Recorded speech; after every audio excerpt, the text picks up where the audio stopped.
For 10 years, my brother William and his wife Tanya excluded me from every family holiday, claiming my grief over our parents made me too negative.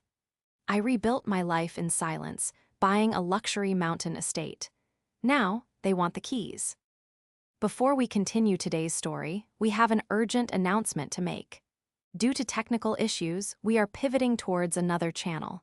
Please subscribe to our new channel, Inherited Revenge. You can find the link in the video description, the pinned comment, and the collaboration tag on this video. Make sure to switch over now so you don't miss out. Thank you for your support. Now back to the story.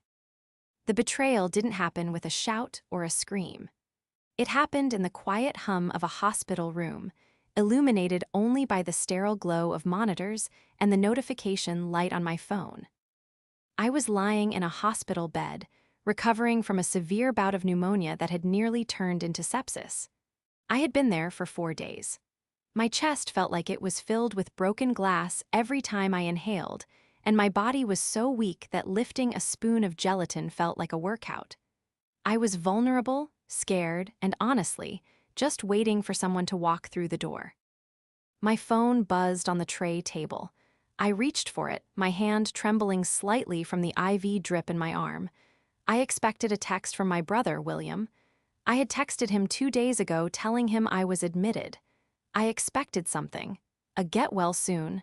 A do you need anything? Maybe even a promise to visit. Instead, a notification from Instagram popped up. It was a post from my sister-in-law, Tanya. I tapped it, hoping it was a distraction, maybe a picture of their dog. The image loaded, and the air left my lungs harder than the pneumonia ever could. It was a group selfie, high resolution, perfectly filtered. They were at the airport, standing in front of the gate for a flight to Zurich. William was grinning, his arm around Tanya, who was wearing a white faux fur coat and oversized sunglasses. Their kids, Aaron and Serenity, were posing with their luggage, looking effortlessly cool. The caption read, "Finally escaping the gloom, annual family ski trip begins now. Sending good vibes only. Family first good energy Zurich bound." I stared at the screen. Family first. I checked the timestamp, posted 10 minutes ago. I checked my messages with William. My text from 2 days ago, "Hey Will, just letting you know I'm at St. Mary's pneumonia. Doctors say I'll be okay, but it's rough," was marked as read. He had read it. He knew I was alone in a hospital bed, struggling to breathe. And his response wasn't to call. It wasn't to visit. It was to pack his bags, round up his wife and children, and fly to Switzerland for a vacation I hadn't even been told was happening. I dropped the phone onto the sheets. The plastic casing made a dull thud. Tears pricked my eyes, hot and stinging, but I didn't wipe them away. I couldn't. The physical pain in my chest was suddenly eclipsed by a hollow, aching void in my stomach. It wasn't just that they went on a trip without me. That had been the norm for a decade. It was the timing. It was the callousness of leaving your only sister in a hospital ward while you went to sip hot cocoa in the Alps, posting about good vibes while I was fighting for oxygen. I looked at the picture again. William's smile seemed to mock me. He looked so unburdened, so free of guilt. "Family first," I whispered, my voice raspy and broken in the empty room. That was the moment something inside me snapped. It wasn't a snap of anger or a snap of hysteria. It was the sound of a tether finally breaking. The tether that had bound me to them, the desperate need for their approval, the hope that one day they would welcome me back into the fold. It severed. They thought I was too negative. They thought I was a burden. But looking at that photo, seeing the expensive luggage and the forced smiles, I realized something they didn't know. They had forgotten one crucial thing about me. I wasn't the broken little sister anymore. And while they were spending money they didn't have on a trip to impress strangers on the internet, I was about to make a purchase that would change everything. The weeks following my discharge were a blur of physical therapy and solitary reflection. I went back to my apartment, a modest, clean place that William always turned his nose up at, and simply existed. I didn't call them, and they didn't call me. I watched their trip unfold on social media like a slow-motion car crash I couldn't look away from. Tanya posted daily reels of the fondue, the slopes, the après-ski parties. Serenity, my 16-year-old niece, posted TikToks complaining about the Wi-Fi in the chalet and making fun of the old people on the slopes. Aaron, 20 and supposedly in college, mostly posted photos of himself holding expensive bottles of vodka in clubs. William posted nothing, but he was in the background of everyone else's content, looking stressed. I knew that look. That was the look of a man checking his credit card balance every hour. When they finally returned, 3 weeks later, I got a single text from William. "Hey, saw you're out of the hospital. Glad you're good. Trip was crazy, we're exhausted. Let's catch up next month." Next month, not "can I come over and help you with groceries?" Not "I'm sorry I missed you." Just a dismissal disguised as a plan. "Glad you're good," I muttered, deleting the message without replying. I sat at my desk, opening my laptop. My work setup was impressive: 3 monitors, a high-end ergonomic chair, a custom-built PC. To William and Tanya, I was just doing computer stuff. They thought I was a mid-level IT support worker, scraping by. They never asked about my title. They never asked about my contracts. They didn't know I was a senior software architect specializing in high-frequency trading platforms. They didn't know that for the last 5 years, while they were blowing money on leased Range Rovers and designer handbags, I had been working 80-hour weeks, consulting for major fintech firms, and banking 90% of my income. My bank account wasn't just healthy, it was formidable. I opened a real estate listing I had been eyeing for 6 months. It was a property 3 hours north, deep in the mountains. Not a tourist trap condo like the ones William rented, but a private estate. It was called The Eyrie.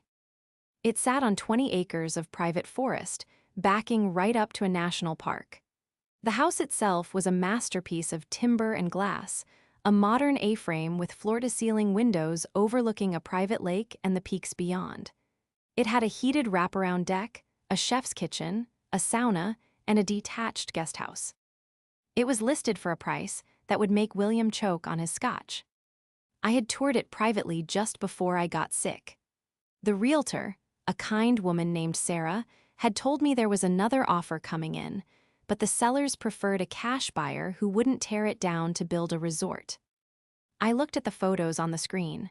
The snow-dusted pines, the roaring stone fireplace, the absolute, deafening silence of the location. It was everything Tanya would hate.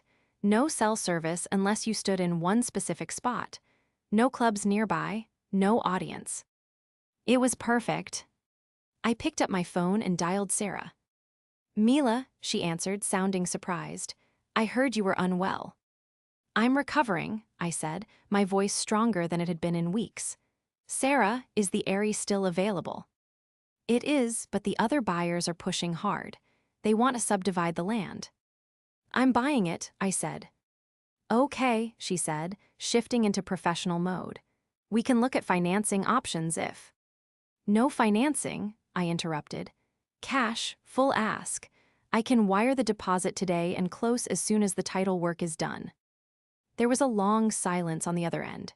"Cash, Mila, that's a very significant amount." "I know," I said, feeling a smile tug at the corner of my mouth for the first time in a month. "I want the keys by the end of the month. And Sarah, I want the transaction kept completely private. No social media posts from the agency. No, just sold signs." "Of course," she said, her voice filled with a new kind of respect. I hung up and leaned back in my chair. I closed my eyes and pictured the cabin. I pictured myself sitting on that deck, coffee in hand, watching the sunrise over the mountain, miles away from bad energy. But as I sat there, a thought occurred to me, a dark, intrusive thought. William loved the mountains. He fancied himself a skier, though he spent more time in the lodge bar than on the runs. He was constantly talking about buying a winter getaway, but never had the capital. If he knew what I had just done, the entitlement would be suffocating. He would see it not as my home, but as a family asset he had a right to manage. I opened my email and saw a new message from Tanya. Subject: birthday dinner for Aaron. Hey Mila, we're doing a dinner for Aaron next week. It's going to be really high energy and fun, lots of his college friends. We figured you'd probably want to stay home and rest since you're still recovering and probably not up for the noise. We'll send you pics. Love, T. I stared at the email. Another exclusion. Another assumption that I was too weak, too sad, too low vibration to be included. I didn't reply. I just moved the email to a folder I had named Evidence. They thought they were icing me out. They thought they were punishing me. But they had forgotten one crucial thing. When you push someone away long enough, eventually, they learn to like the distance. And they learn to build walls that you can't just walk through whenever you feel like it. To understand why their rejection stung so much, you have to understand what I gave up for them. When our parents die. D, in a car accident 12 years ago, William fell apart. He was 34, just starting his real estate business, and he didn't have the emotional bandwidth to handle the estate, the funerals, or the grief. I was 30. I had just gone through a brutal divorce. I was raw, but I stepped up. I was the one who met with the lawyers. I was the one who cleaned out Mom and Dad's house, sorting through 30 years of memories while William sat in the living room, drinking Dad's wine collection and crying about how unfair the universe was to him. I gave him the larger share of the inheritance because he said he needed to invest in the business. I signed over the family car to him because Tanya needed something safe for the kids. I absorbed all the debt, all the paperwork, and all the sadness. And for a while, I was depressed. Who wouldn't be? I had lost my husband and my parents in the span of 2 years. I was sad. I was quiet. I didn't want to go to parties. I didn't want a fake smile for Christmas cards. That's when Tanya started the narrative. Mila is just draining, she would say to William, loud enough for me to hear from the kitchen. She brings the whole vibe down. We're trying to manifest abundance, and she's just radiating lack. William, ever the chameleon, adopted her language. He started telling me I needed to fix my mindset before I could be around the kids. He didn't want my depression catching on to them like a flu. So slowly, I was phased out. Now, sitting in my apartment 3 months after the hospital incident, the phone rang. It was William.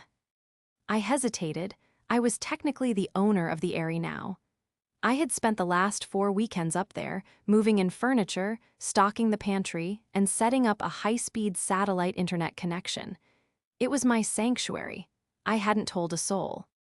I picked up the phone. Hello. Mila, William's voice was booming, overly cheerful. It sounded like a sales pitch. How's my favorite sister? I'm your only sister, William, I said dryly. What's up? Hey, don't be like that. I'm calling to check in. We haven't seen you in. Wow, has it been 3 months? 4, I corrected, since before I went to the hospital. Right. Crazy times, he breezed past it. Listen, I'm actually calling with a bit of a business proposition, or, well, an opportunity. I leaned back, my guard instantly up. I'm not lending you money, William. What? No, come on, Mila. I'm doing great. The market is on fire. He paused, and I could hear him taking a sip of something. Actually, things are a little tight just this quarter because of some liquidity issues with a new development, but that's temporary. No, I was calling because, well, I heard something. My heart stopped. Heard what? I ran into an old friend of yours, Sarah, the realtor. My grip on the phone tightened. Sarah had signed an NDA. She wouldn't have told him. She mentioned she sold a place up in the Cascades recently. Big place. A-frame. She didn't say who bought it, obviously, client confidentiality and all that crap, but she asked how you were doing in the same breath. He was fishing. He was putting 2 and 2 together, but he wasn't good at math. And, I asked, keeping my voice steady. And, William let out a short, condescending laugh. I told her you were barely making rent, so there's no way you were the buyer. But it got me thinking. You've been disappearing on weekends a lot lately. Tanya drove by your place twice and your car was gone. I go hiking, I lied. It's good for the lungs. Right, hiking. He didn't believe me, but not because he suspected I was rich. He didn't believe me because he didn't think I was capable of doing anything interesting. Look, the reason I ask is, Tanya and I are looking for a venue for a winter retreat. We're trying to rebrand her coaching business. High altitude, high frequency, that sort of thing. We need a place that screams luxury but feels rustic. Okay, I said, check Airbnb. We did, everything is booked or trash, he snapped, his nice guy mask slipping for a second. I have a feeling you know someone, or maybe you're house sitting? Is that it? Are you house sitting for one of your rich tech nerd bosses up there? That was it, that was his logic. I couldn't possibly own a cabin. I must be the help. I'm not house sitting, William, I said. Come on, Mila. If you have a connection, hook your brother up. I need this. Tanya is on my back about the brand launch. If we can get a high-end location for free or cheap, it would save my ass. Why would I have a connection? I asked, testing him. Because you're always lurking in the background, he said, his tone turning dismissive. You hear things. Look, if you know of a place, just tell me. Don't be selfish. We're family. Family, I repeated. Like when you went to Zurich while I was in the ICU. There was a silence on the line, heavy and th. Ick. You're still holding on to that? William sighed, the sound of pure exasperation. That's exactly what Tanya means about your energy, Mila. You hold grudges. It's toxic. We went to Zurich to generate positivity for the family. You would have just been miserable in a hospital bed anyway. Why ruin our trip? The audacity took my breath away. He truly believed it. He truly believed that his vacation was more important than my life. I have to go, William, I said. Wait, so you don't know about the cabin Sarah sold? I didn't say that, I said. So you do know, his voice spiked with greed. Who bought it? Can we ask them for a rental? Come on, Mila, give me a name. I looked out my window at the gray city street, imagining the snow falling on the pines at the Eyrie. I can't give you a name, William, I said softly. Why not? Because, I said, my voice hardening. The owner is very particular about who they let in. They have a strict policy. What policy? No bad energy, I said. And I hung up the phone. The silence in my apartment after I hung up on William was heavy, but it wasn't empty. It was filled with a new, sharp clarity. William wasn't just asking for a favor. He was desperate. I could hear it in the tremor of his voice when he mentioned liquidity issues. My brother was many things, arrogant, selfish, entitled, but he was rarely anxious about money. He usually believed his own hype. If he was admitting to temporary tightness, it meant he was likely drowning. I sat back at my desk, the glow of my monitors illuminating the dark room. I wasn't just a sister anymore, I was a strategist. And for the first time in my life, I held the cards. Time to see what you're really hiding, Will, I whispered. I opened a new browser window. It wasn't hard to find public records if you knew where to look, and my profession required me to be adept at data mining. I started with his business, Prestige Auto and Estates. The website was slick. Photos of high-end cars, drone shots of mansions, and William's face plastered everywhere with captions like "Close the deal" and "Luxury is a lifestyle." But the backend told a different story. I pulled up the county clerk's records. There were 3 liens against his primary residence. 3. 1 from the IRS, 2 from private contractors. I dug deeper. I looked up the high-altitude, high-frequency retreat he had mentioned. It was listed on a flashy landing page Tanya had built. Join us for an exclusive 5-day wealth manifestation retreat in the Alps. Location changed to private domestic estate due to exclusivity. Tickets, $5,000 per person. Only 10 spots left. Domestic estate, I read aloud. They had already sold tickets. They had taken money from people, probably Tanya's desperate Instagram followers, promising a luxury winter getaway they didn't have. They had banked on the Zurich trip being a scouting mission, but clearly they couldn't afford a venue there. Now, they were scrambling for a backup. They needed a cabin. Specifically, they needed my cabin, or one just like it, to avoid being sued for fraud. My phone pinged. It was a notification from my bank, a soft, reassuring sound. I looked at the evidence folder again. All the times they had left me out. All the times they had called me negative for grieving mom and dad. They weren't just mean, they were frauds. They were projecting their own chaos onto me. I decided to confirm my suspicion. I needed to know exactly how deep the hole was. I hired a private investigator I had used for background checks on potential employees. I sent him a quick email, need a full asset search on William redacted, verify debt load and pending litigation. Rush job. 2 days later, the report came back. It was worse than I thought. William was being sued by 2 former investors for misappropriation of funds. His dealership was essentially a parking lot for leased cars he couldn't move, and Tanya's credit cards were maxed out. They were living on a razor's edge, using new debt to pay old debt. The winter break trip wasn't a vacation. It was a desperate attempt to host this retreat, take the remaining cash, and pay off the most aggressive creditors before the walls closed in. If I didn't give them the cabin, they wouldn't just be disappointed. They would be exposed. I sat back, a cold smile touching my lips. Well, isn't that interesting? I had the leverage. I knew their secret. Now, I just had to wait for them to make the next move, and I knew exactly how to make them do it. I posted a single photo on my own private Instagram account, the one I only allowed a few close friends to follow. But I knew Tanya had a burner account she used to spy on me. She couldn't help herself. The photo was simple, a view from the deck of the Airy. The sun setting over the snow-capped peaks, a glass of expensive red wine on the railing, and the caption, "Finally home.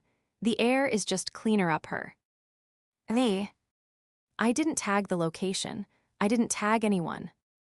I waited. It took exactly 45 minutes. My phone rang. It wasn't William this time. It was Tanya. "Mila," she chirped, her voice pitched an octave higher than normal. "Oh my God, how are you?" "I'm fine, Tanya," I said, putting her on speaker while I continued to type code on my main screen. "What can I do for you?" I saw your post. The view, it's breathtaking. Where is that?" "It's my new place," I said casually. "Your new place?" She paused, the gears turning audibly. "You mean you're renting it?" "No," I said, "I bought it, closed last week." There was a dead silence on the line. I could practically hear her doing the mental math, trying to reconcile the broke, negative sister with the owner of a luxury mountain estate. "You bought it." Her voice dropped the cheerful facade. "With what money? Did you get an inheritance check we didn't know about?" "No, Tanya, with my earnings. I've done quite well for myself lately." Oh, the jealousy was palpable, thick and acidic. "Well, that's great, really great. William will be so surprised." "I'm sure he will be." "So," she pivoted, her hustle kicking in, "since you have this huge place and it's just you, right? Because you're single." "It's just me," I confirmed. "Right, well, listen, we're in a bit of a bind. We have this massive opportunity for the family. A retreat, high-end clients. We were going to do it in Aspen, but the venue fell through at the last minute, total nightmare, bad vibes everywhere. We need a place for winter break, just for a week. We'd pay you, of course, or, we could cut you in on the profits." "You want to rent my home?" I asked. "Not rent, silly. Use. We're family, and it would be great exposure for you. We could tag you. Hosted by Mila. It would help your brand." "I don't have a brand, Tanya." "Everyone has a brand. Look, William is going to call you. He's the business guy. But honestly, Mila, this could be the thing that brings us all back together. The kids miss you. Aaron was just asking about his Auntie Mila yesterday." I knew for a fact Aaron hadn't asked about me in 5 years unless he needed cash. "Let me speak to William," I said. "He's right here." There was a shuffling sound, and then William's voice came on. He didn't sound friendly. He sounded entitled. So, he started, no greeting. You bought the Aerie, Sarah's listing. I did. How? He demanded. How the hell did you afford a $3 million property, Mila? Are you laundering money? I work, William, hard. While you were posting selfies in Zurich, I was closing contracts. Whatever, he scoffed. Look, we don't have time for your little secret life right now. Tanya told you the situation. We need the cabin for the last week of December. We have 10 VIP guests coming. We need the main house and the guest house. You can stay in the loft or, honestly, it might be better if you weren't there. The guests need total privacy. Let me get this straight, I said, my voice calm but icy. You want to kick me out of my own house for a week to host a retreat I wasn't invited to for a business that excludes me. It's not excluding you, William shouted. It's business. These people are paying for a high-frequency experience. You know how you get. You're heavy. We can't risk you crying about mom or bringing down the mood. It's a bad look. There it was, the trigger, the justification they had used for a decade. So I'm too negative, I said. Too much bad energy. Yes, Tanya chimed in from the background. It's nothing personal, Mila. We just need high vibes only. I took a deep breath. I looked at the pie report on my screen. The debts, the lawsuits, the desperation. I see, I said. Well, William, Tanya, I have an answer for you. Great, William said. Send me the address and the key code. We'll need to send a cleaning crew in too. No, I interrupted. What? My answer is no. Mila, don't start, William warned. I'm not starting anything. I'm finishing it. You can't use the cabin. Why the hell not? He exploded. We're family. You're going to let it sit empty while we lose this opportunity. I'm not letting it sit empty, I said, leaning into the microphone, enjoying every syllable. I'm going to be there, enjoying my home, and as for why you can't come. I paused for effect. You said it yourself, William. My home is a sanctuary. I've curated a very specific atmosphere, and I'm afraid I can't let you in. Stop playing games, he growled. I'm not playing, I smiled, I said, letting the warmth of victory seep into my voice. Sorry, it's just for people with good energy. You little.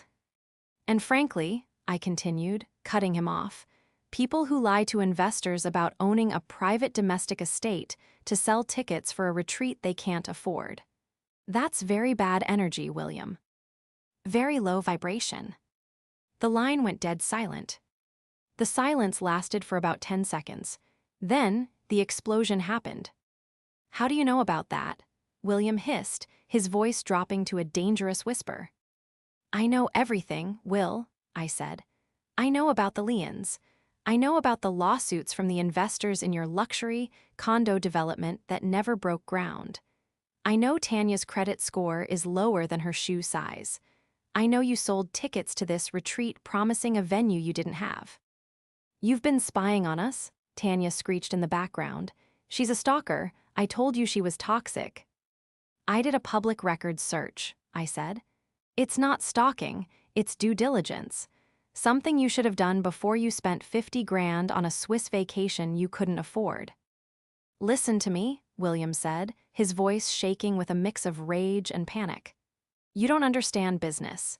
This retreat fixes everything. We just need the venue. If we pull this off, we pay the liens, we're back on top. If you don't give us the cabin, you are actively ruining this family. You are bankrupting your brother. I didn't bankrupt you, William. You did. And I am not giving you my home to help you commit fraud. It's not fraud, he yelled. It's a pivot. It's theft, I corrected, and I won't be a party to it. I hung up. I knew it wasn't over. People like William and Tanya don't just accept defeat. They escalate, they weaponize the narrative.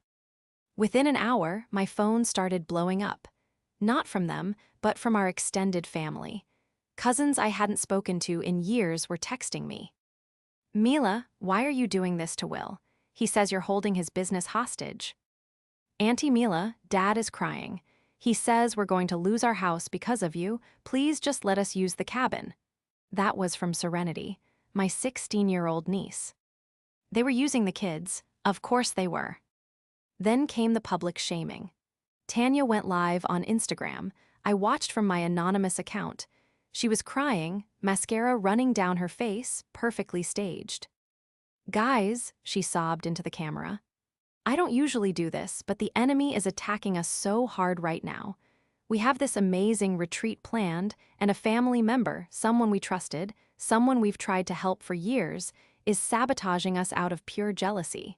She's blocking our blessings. She's trying to steal our joy." Comments flooded in: "Stay strong, mama. Cut off the toxicity. Jealousy is a disease." She didn't name me, but she didn't have to. The family knew. I felt a pang of old guilt. The conditioning ran deep. Was I being too harsh? Was I really ruining them? If I just let them use the place for a week, would it save them? No, I looked at the pie report again. The retreat money wouldn't save them. It would just prolong the inevitable. They owed nearly $2 million in total. $5,000 a head for 10 people was 50 grand. It was a drop in the bucket. It was just enough to keep up appearances for another month while they dug a deeper hole. I had to end this, not just for me, but for the kids. If William went down for fraud, Aaron and Serenity would be collateral damage. I needed to break the spell. I needed to show the family and William that I wasn't the villain. I was the only one living in reality. I called my lawyer. "I need to draft a cease and desist for defamation," I said.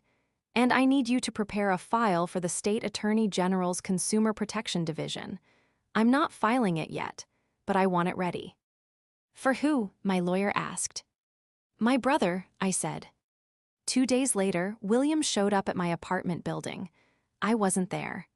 I was already at the Aerie, safe behind my gate, but my doorbell camera caught him. He was red-faced, pounding on the door, shouting, "I know you're in there, Mila. Open up, you can't hide." He looked unhinged. He looked like a man who had run out of options. He pulled out his phone and called me. I watched him on the camera feed as I answered.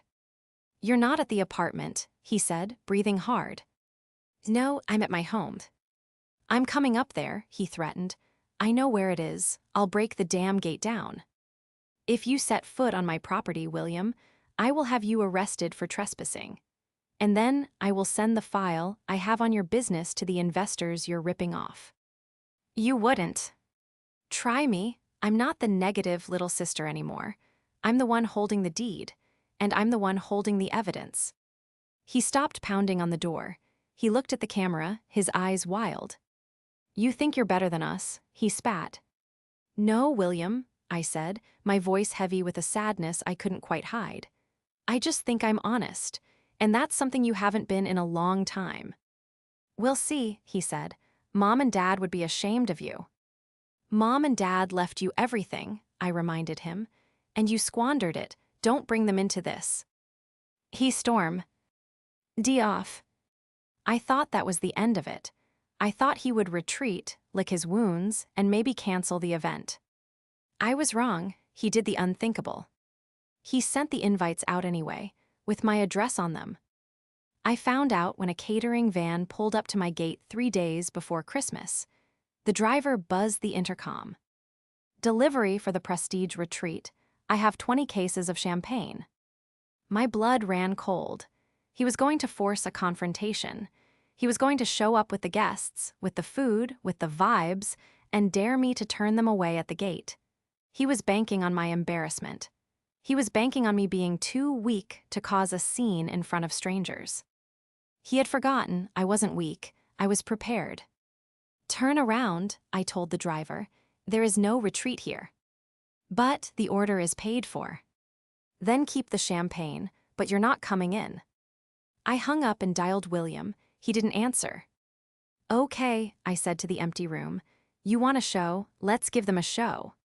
The morning of the retreat arrived with a blinding, indifferent beauty. The sun glittered off the fresh powder that had fallen overnight, turning the world into a pristine white canvas. Inside the Aerie, the silence was absolute. save for the crackle of the fire I had built before dawn. I wasn't wearing my usual oversized sweater and leggings. I was dressed in a tailored wool coat, boots, and slacks. I looked like the owner of a multi-million-dollar estate. I looked like someone who signed checks, not someone who begged for them. I had alerted the local sheriff's department the day before. I told them I expected a disturbance, a group of trespassers attempting to access my property under false pretenses. They had a patrol car stationed down the road, just out of sight, waiting for my signal. At 2:00 p.m., the convoy appeared. I watched them on the security monitors. First, William's leased Range Rover, black and aggressive against the snow. Then, a Sprinter van, likely a rental for the guests. Then, Tanya's white SUV. They slowed as they approached my massive iron gates, which were firmly locked. My phone rang. Williams. I ignored it. I walked out of the front door, down the heated stone steps, and stood in the center of the driveway, about 50 yards back from the gate. I could see them through the iron bars. William was already out of his car, frantically punching the code into the keypad, a code that didn't work. He saw me. "Mila," he screamed, his voice carrying over the crisp mountain air. "Open the damn gate, we have guests." Tanya was out of the car now, too, waving her arms. She looked frantic, her high-vibes persona cracking under the pressure of reality. Behind them, the doors of the Sprinter van opened, and a group of confused-looking people spilled out. These were the VIP, people who had paid $5,000 for a luxury retreat. They were dressed in designer ski gear, holding luggage, looking expectantly at the house. I walked closer, stopping just 10 feet from the gate. I didn't shout. I didn't look angry. I looked disappointed. "Go home, William," I said calmly. "Are you insane?" William hissed, gripping the bars like a prisoner. "These people paid. You are humiliating us. Just let us in, we'll explain it later." One of the guests, a tall woman with expensive sunglasses, stepped forward. "Excuse me, is there a problem with the check-in?" "Yes," I said, addressing her directly. "The problem is that this is a private residence. It is not a retreat center. It is not for rent, and I have never spoken to these people in my life." The woman turned to William. "What is she talking about? You said this was your family estate."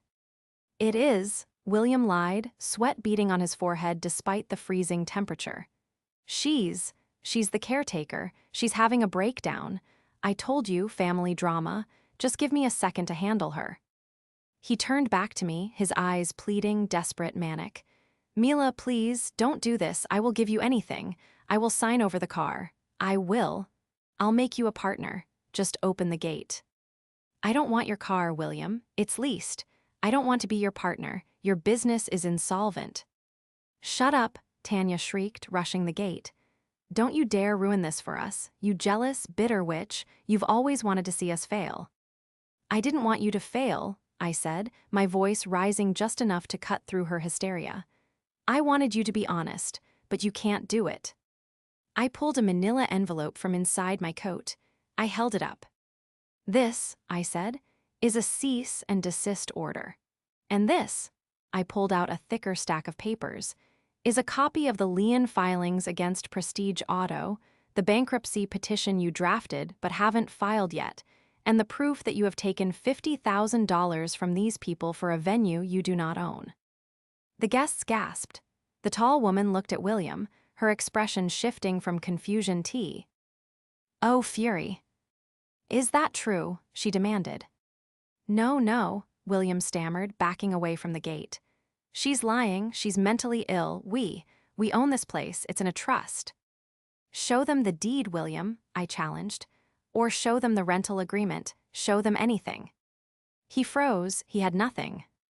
"You took their money to pay off your gambling debts and the 3 months of back rent on your own house," I continued, relentless.